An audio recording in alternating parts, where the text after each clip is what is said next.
Hello नमस्कार दोस्तों। आज का हमारा टॉपिक है न्यू बॉर्न। स्टार्ट करते हैं, आइए। New born. न्यू बॉर्न किसे बोला जाता है? Birth to birth to 28 days of life. 28 days, birth से लेकर 28 दिन तक की जो लाइफ है उसमें बच्चे को न्यू बॉर्न बोला जाता है। न्यू बॉर्न बोल सकते हैं 4 वीक, ये भी बोल सकते हैं। जो 4 वीक का पीरियड है, बर्थ के बाद 4 वीक का पीरियड न्यू बॉर्न होता है। अब न्यू बॉर्न को देखिए, दो कैटेगरी में बांटा हुआ है। जो 28 डे का पीरियड है उसे दो कैटेगरी में बांटा हुआ है। नंबर एक, early newborn. Early newborn. And number दो, late newborn. Late newborn. Early newborn किसे कहेंगे और लेट न्यू बॉर्न किसे कहेंगे? बर्थ से लेकर 1 वीक का जो टाइम है या 7 डेज, बर्थ से लेकर जो 7 डेज का, पहले 7 डेज का जो टाइम है उसमें बच्चे को अर्ली न्यू बॉर्न कहा जाता है। एंड 8वें दिन से लेकर 28 दिन तक, या कहें 21 डेज, 7 दिन के बाद का और 21 दिन तक का जो टाइम ड्यूरेशन है, या 3rd वीक, 3 वीक का जो टाइम ड्यूरेशन है उसमें बच्चे को लेट न्यूबॉर्न कहा जाता है। ये तो हो गई बर्थ के बाद की कहानी। इससे पहले इंट्रायूटेराइन लाइफ में, मीन्स प्रेगनेंसी के दौरान जो ग्रोथ हो रही है उसमें पीरियड्स को क्या क्या बोला जाता है वो देख लेते हैं पहले। देखिए, ड्यूरिंग प्रेगनेंसी, ड्यूरिंग प्रेगनेंसी, या कह सकते हैं इन इंट्रायूटेराइन लाइफ फर्टिलाइजेशन होता है, ओवम का फर्टिलाइजेशन। जाइगोट बनता है, ओवम और स्पर्म के फर्टिलाइजेशन से क्या बनेगा? जाइगोट बनेगा। तो फर्टिलाइजेशन से लेकर जो आगे के 2 वीक का टाइम है, 2 वीक्स का टाइम है, उसमें बोला जाता है जाइगोट। जाइगोट जाइगोट के ये हो गया 2 वीक तक का। 3rd वीक से लेकर इसके आगे 3rd week, 3rd week, 3rd week से लेकर 8th week, completion of 8th week. Pregnancy के तीसरे सप्ताह से लेकर और 8वें सप्ताह तक का टोटल टाइम कितना हो गया? ये 6 वीक का, 6 वीक का टाइम हो गया। इसके दौरान इसको बोला जाता है एम्ब्रियो। क्या बोलेंगे? एम्ब्रियो। देखो, पहले गेस्टेशनल एज के पहले 2 वीक जाइगोट, तीसरे वीक से लेकर 8वें वीक तक का कितने हो गए? Total 6 week. इसमें बोला जाता है एम्ब्रियो। उसके बाद में 8 वीक कंप्लीट हो गए, 9th वीक से लेकर 9th वीक से लेकर टिल डिलीवरी, टिल डिलीवरी, 9वें वीक से लेकर और बच्चे के जन्म तक इसे बोला जाता है फीटस। फीटस या fetal period, embryogenic period, fetal period. ये तो हो गई आपके इंट्रा यूटेराइन ड्यूरेशन की कहानी। उसके बाद में देखते हैं after birth. After birth, after birth में हमने देखा पहले 28 दिन तो होता है न्यू बॉर्न, उसके बाद में 1 साल तक, first year of life, life की पहली जो साल की एज है उसमें बच्चे को बोला जाता है इन्फेंट। 1 साल तक बच्चे को क्या बोलेंगे? इन्फेंट। और 1 से 3 साल तक, 1 to 3 ईयर, क्या बोलेंगे? टोडलर। टोडलर। 1 साल तक का इन्फेंट, 1 से 3 साल तक का टोडलर, और 3 से 6 साल तक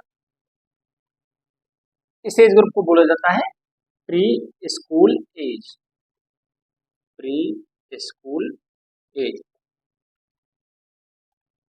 6 के बाद में 7 से लेकर 10 साल तक इसे बोला जाता है school age. School as.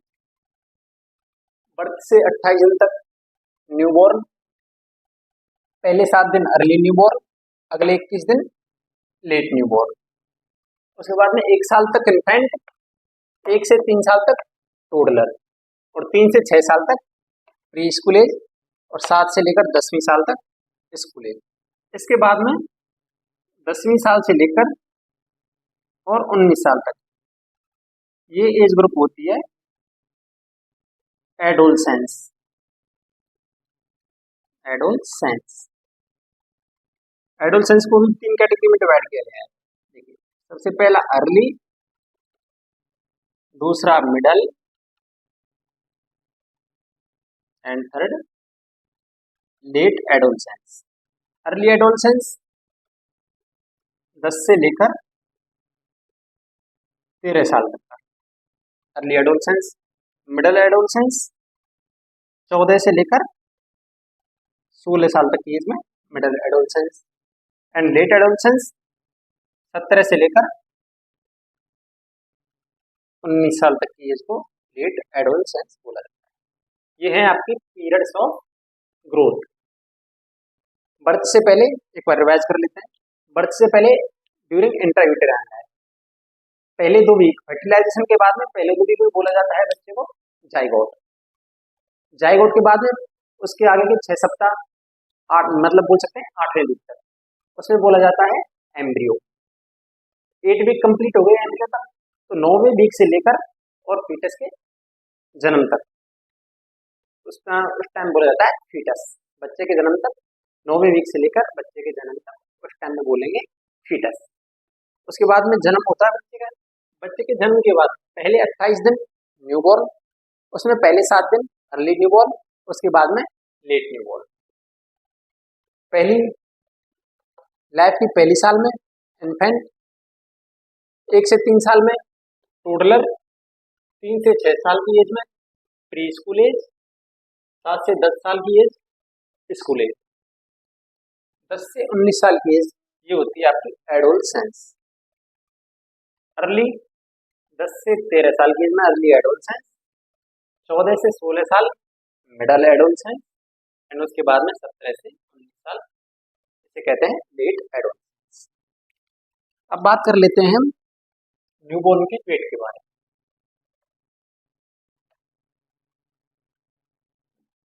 At birth newborn का वेट होता है 2.9 kg।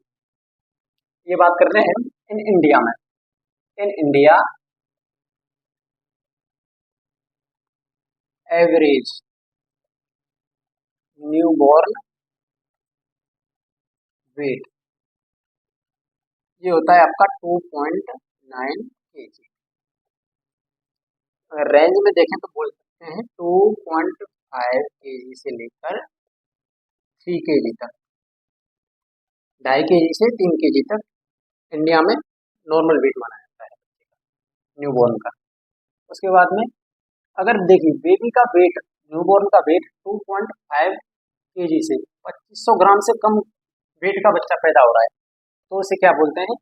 Low birth weight, LBW। 1.5 kg से लेकर 2.5 kg के बीच में अगर बच्चा पैदा हो रहा है तो उसे बोलेंगे लो बर्थ वेट। अगर 1.5 kg से कम और 1 kg इस रेंज में बच्चा पैदा हो रहा है, 1000 ग्राम से लेकर 1500 ग्राम तक का वेट का बच्चा पैदा हो रहा है तो उसे बोला जाता है very low birth weight. Very low birth weight, VLBW। अगर लेस देन 1000 ग्राम, 1 kg से भी कम का बच्चा पैदा हो रहा है तो उसे बोला जाता है extremely low birth weight.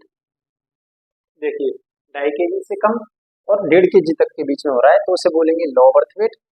1.5 kg से लेकर 1 kg के बीच में पैदा हो रहा है तो very low birth weight. And 1 kg से भी कम का अगर बच्चा पैदा हो रहा है तो उसे बोला जाता है एक्सट्रीमली लो बर्थ वेट। अगर मान लीजिए बच्चा पैदा हो रहा है तो हम बर्थ के वेट की बात कर रहे हैं, ये है नॉर्मल बच्चे के लिए, नॉर्मल न्यूबॉर्न के लिए। अगर बच्चा टाइम से पहले ही पैदा हो रहा है, प्री टर्म पैदा हो रहा है, तो उस एज में बच्चे का वजन 2.5 से 3 kg तो होगा नहीं ऐसी कंडीशन में, तो बेबी का वजन कम होगा। तो इसके लिए क्या बोलते हैं, बर्थ वेट हमेशा गेस्टेशनल एज के साथ कंपेयर किया जाता है।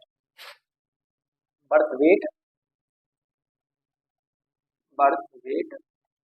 should always be should always be interpreted with gestational age gestational age। कैसे किया जाता है कंपेयर, इसके लिए चलता है आपका परसेंटाइल चार्ट।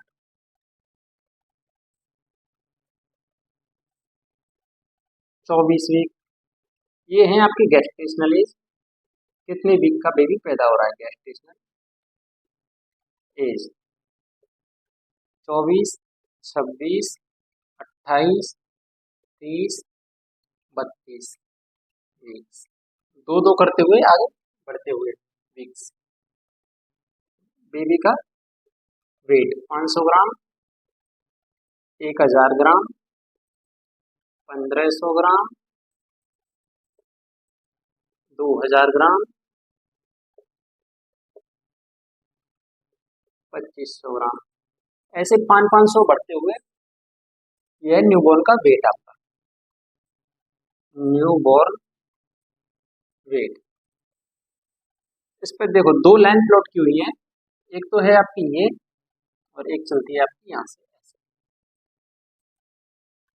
जो नीचे वाली लाइन है, जो नीचे वाला कर्व है, वो होता है 10th परसेंटाइल के लिए,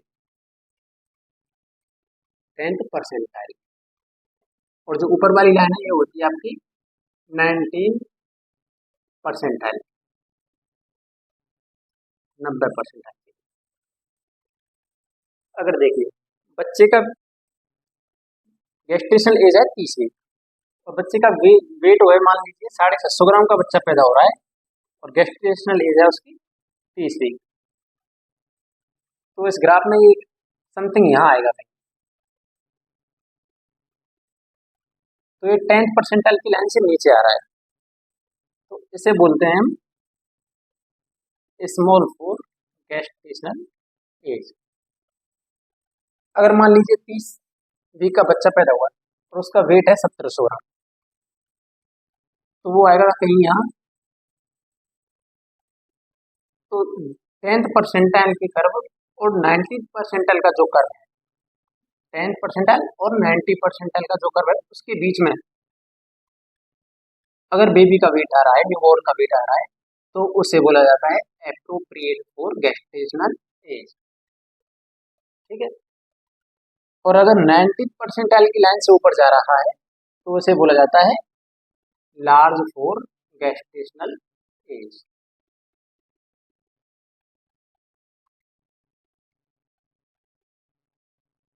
देखिए सबसे पहले देख लेते हैं appropriate for gestational as.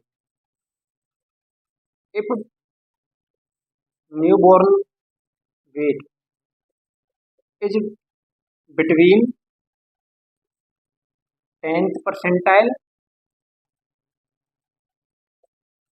and 19th percentile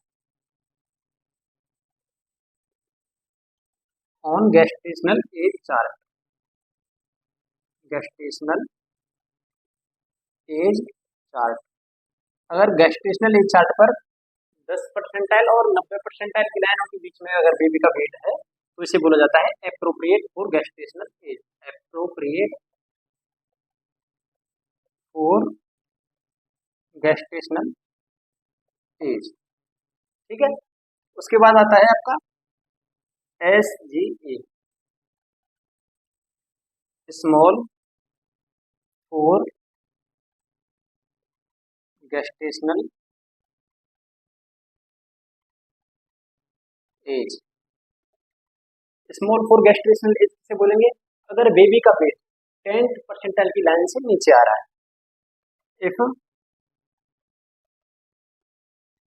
baby या newborn wait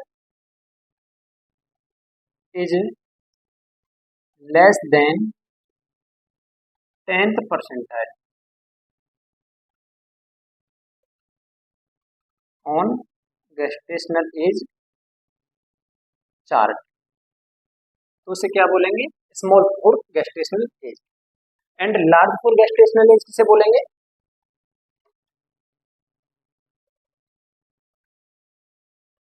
large for gestational as, अगर बेबी का वेट 19th परसेंटाइल की लाइन से ऊपर है, 19th परसेंटाइल से ज्यादा है। Large for gestational as, large for gestational age, if newborn weight is more than 19th percentile on gestational age chart, अगर 19th परसेंटाइल की लाइन से बेबी का वेट ऊपर जा रहा है तो उसे बोला जाता है लार्ज फॉर गेस्टेशनल एज। और एक पढ़ा था हमने, अगर बेबी का वेट 4000 ग्राम और 4 kg से ज्यादा है तो उसे बोला जाता है मैक्रोसोमिया। क्या बोलेंगे? मैक्रोसोमिया। अगर एट बर्थ बेबी का वेट 4 kg से ज्यादा है तो उसे बोला जाता है मैक्रोसोमिया। अब बात कर लेते हैं हम एक एक करके एसजी की, एलजी की एंड एजी। देखो एजी तो आपका एक नॉर्मल कंडीशन है, एप्रोप्रिएट फॉर गेस्टेशनल एज। बात कर लेते हैं सबसे पहले हम small for gestational as. Small for gestational as, अगर 10th परसेंटाइल की लाइन से नीचे है तो उसे क्या बोलेंगे हम? Small for gestational as. Small for gestational age को 2 टाइप में डिवाइड किया गया है। आपका नंबर 1 तो है नॉर्मल वेरिएंट, नॉर्मल वेरिएंट, या ऐसे बोला जाता है कॉन्स्टिट्यूशनल, कॉन्स्टिट्यूशनल वेरिएंट। नंबर 2 है आपका abnormal variant, abnormal variant. Abnormal variant of SJ को ही बोला जाता है IUGR, intrauterine growth retardation या intrauterine growth restriction. Small for gestational age को 2 टाइप में डिवाइड किया गया है। नंबर 1 है नॉर्मल वेरिएंट या कॉन्स्टिट्यूशनल वेरिएंट, नंबर 2 है आपका एबनॉर्मल वेरिएंट, उसे ही बोला जाता है इंट्रा यूटेराइन ग्रोथ रेस्ट्रिक्शन या इंट्रा यूटेराइन ग्रोथ रिटार्डेशन। अब हम कैसे फर्क करेंगे कि एबनॉर्मल वेरिएंट है या नॉर्मल वेरिएंट है? इसे पहचानने के लिए 3 क्राइटेरिया है। Difference between abnormal variant and normal variant. देखिए नॉर्मली हेड सरकमफ्रेंस, न्यूबॉर्न का हेड सरकमफ्रेंस चेस्ट सरकमफ्रेंस से ज्यादा होता है। कितना ज्यादा होता है? 3 सेंटीमीटर। हेड सरकमफ्रेंस होता है आपका 33 से 35 या कह सकते हैं 34 सेंटीमीटर एट बर्थ, और चेस्ट सरकमफ्रेंस होता है आपका लगभग 30 सेंटीमीटर। तो 3 सेंटीमीटर ज्यादा होता है, डिफरेंस होता है 3 सेंटीमीटर का। अगर ये डिफरेंस मोर देन 3 सेंटीमीटर है तो आप बोल सकते हो क्या? एबनॉर्मल वेरिएंट या intrauterine growth restriction. Head circumference more than chest circumference, extra more chest circumference, क्योंकि नॉर्मली ही 3 centimetre head circumference chest circumference से ज्यादा होता है, लेकिन IUGR की कंडीशन में हेड सरकमफ्रेंस चेस्ट सरकमफ्रेंस से 3 से ज्यादा डिफरेंस हो जाता है। नंबर 2, एक तो हो गया आपका हेड सरकमफ्रेंस, नंबर 2 होता है skin fold, loose skin fold, loose skin fold. देखिए बेबी के स्किन फोल्ड मिलते हैं जैसे आर्म पर, थाई पर स्किन फोल्ड मिलते हैं, लेकिन ये स्किन फोल्ड अगर लूज हो और कितने हो, minimum 3, minimum 3 loose skin fold है। And number 3 thin umbilical cord, thin umbilical cord. अगर अम्बिलिकल कॉर्ड या प्लेसेंटा थिन लग रहा है, पतला है, तो उस कंडीशन में एबनॉर्मल वेरिएंट या बोल सकते हैं इंट्रायूटेराइन ग्रोथ रिटार्डेशन है। क्या क्या है क्राइटेरिया, थिन अम्बिलिकल कॉर्ड हो, 3 स्किन लूज फोल्ड हो, एंड हेयर सरकमफ्रेंस है वो 3 सेंटीमीटर से ज़्यादा का गैप हो जाए सरकमफ्रेंस से। अब देखिए बात करेंगे हम IUGR के बारे में, इंट्रायूटेराइन ग्रोथ रेस्ट्रिक्शन के बारे में। IUGR, फर्दर IUGR को भी 2 टाइप में डिवाइड किया गया है। IUGR इंट्रायूटेराइन या abnormal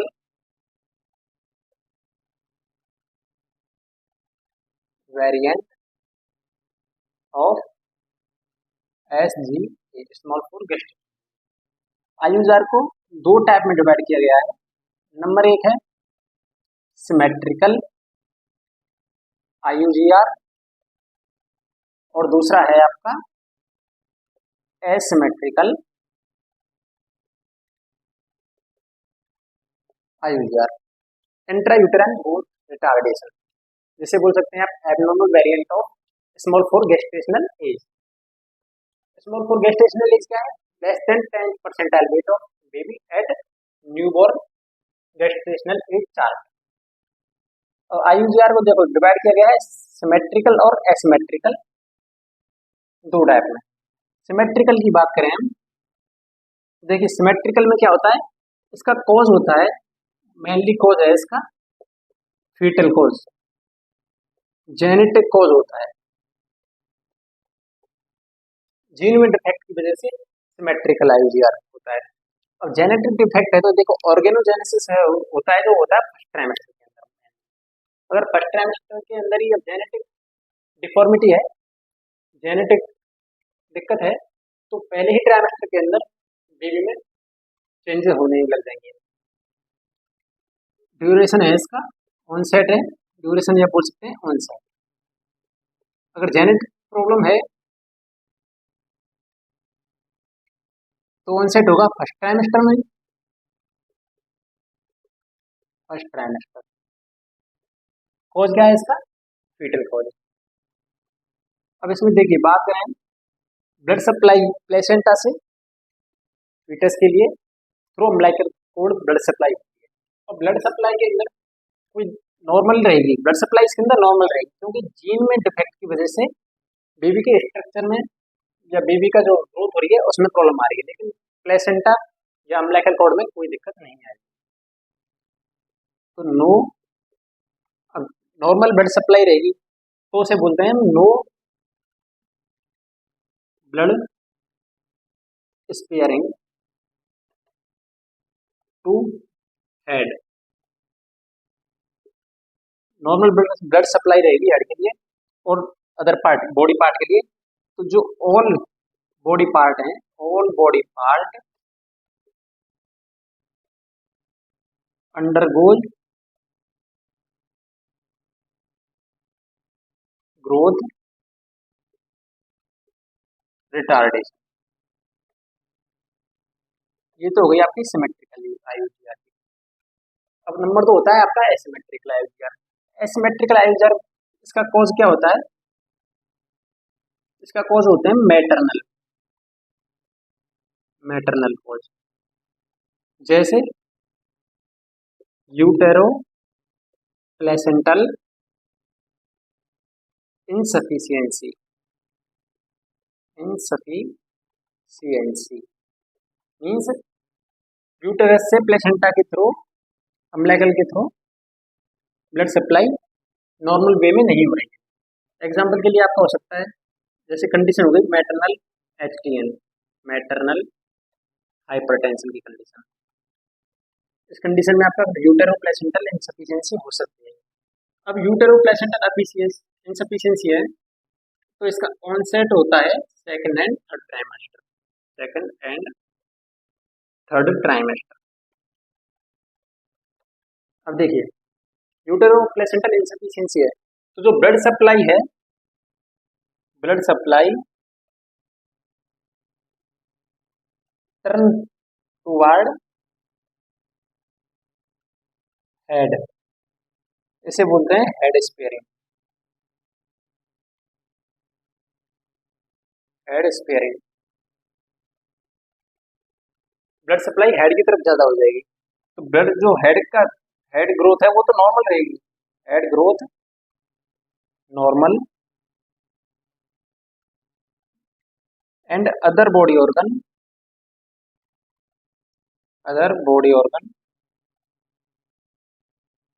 undergo undergoes growth restriction, restriction. तो इसे क्या बोलेंगे, एसिमेट्रिकल आईवीआर। देखिए एक होता है आपका सिमेट्रिकल आईवीआर, एक होता है एसिमेट्रिकल आईवीआर। सिमेट्रिकल आईवीआर ये इसका ऑनसेट होता है सेकंड या सॉरी फर्स्ट ट्राइमेस्टर के अंदर। क्यों, इसका कॉज है जेनेटिक कॉज। अब जेनेटिक कॉज मीन्स ऑर्गेनोजेनेसिस होता है, वो आपका होता है ट्राइमेस्टर फर्स्ट में, ऑर्गेनोजेनेसिस फर्स्ट ट्राइमेस्टर के एज में होता है। तो उस ड्यूरेशन में जो डिफेक्ट आने होते हैं जीन की वजह से वो आ जाते हैं बच्चे के अंदर। लेकिन होता क्या है, जीन की वजह से जो ऑल बॉडी ऑर्गन है वो एक सिमेट्रिकल वे में ग्रोथ रेस्ट्रिक्शन होता है, इसमें ब्लड स्पेयरिंग नहीं होती है, नॉर्मल ब्लड सप्लाई होती है हर बॉडी ऑर्गन के लिए। नंबर दूसरा होता है आपका एसिमेट्रिकल आईवीआर, ये मैटरनल कॉज की वजह से होता है, यूटेरोप्लेसेंटल इनसफिशिएंसी कॉज करती है। यूटेरोप्लेसेंटल इनसफिशिएंसी है तो नॉर्मल ब्लड सप्लाई नहीं रहेगी, ब्लड सप्लाई है वो हेड के लिए ज़्यादा होगी एंड अदर बॉडी ऑर्गन के लिए ब्लड सप्लाई कम जाएगी। तो अदर बॉडी ऑर्गन के लिए कम सप्लाई जा रही है, उस वजह से other body organ undergo growth retardation, इस वजह से एसिमेट्रिकल आईवीआर हो सकता है। आज के लिए बस इतना ही, थैंक यू। मिलते हैं नेक्स्ट वीडियो के साथ, देखते रहिए, बढ़ते रहिए, पढ़ते रहिए। चैनल को सब्सक्राइब जरूर कीजिए, आगे मिलते हैं और अच्छे टॉपिक के साथ। Thank you so much.